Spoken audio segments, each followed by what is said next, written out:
प्रणाम। मैं कल्पना ठाकुर झारखंड से। आप लोग एक सुंदर सा राम जी का भजन सुनिए।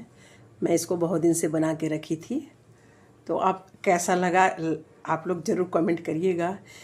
कि मनवा कहेला बार बार हो चल अवध नगरिया, मनवा कहेला बार बार हो चल अवध नगरिया।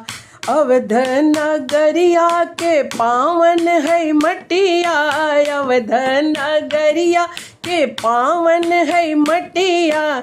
ओ के लीला रे लगाइब हो चल अवध नगरिया, मनवा कहेला बारंबार हो चल अवध नगरिया। अवध नगरिया में सरजू बहत है, अवध नगरिया में सरजू बहत है। सरजू में डुबकी लगाइब हो चल अवध नगरिया, सरजू में डुबकी लगाइब हो चल अवध नगरिया। मनवा कहेला बारंबार हो चल अवध नगरिया।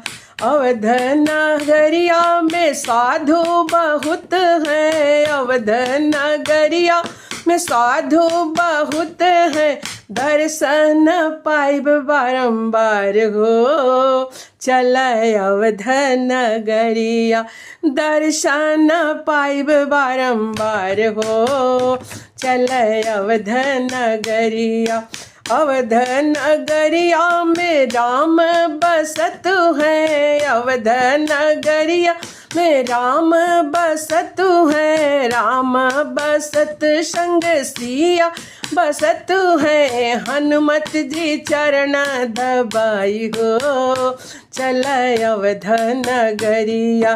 दर्शन पाइब बारंबार हो चल अवध नगरिया। अवध नगरिया के पावन है धरती, अवध नगरिया के पावन है धरती।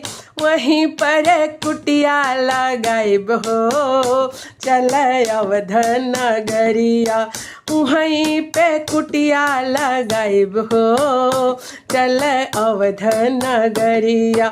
मनवा कहेला बारंबार हो चल अवध नगरिया। जय श्री राम।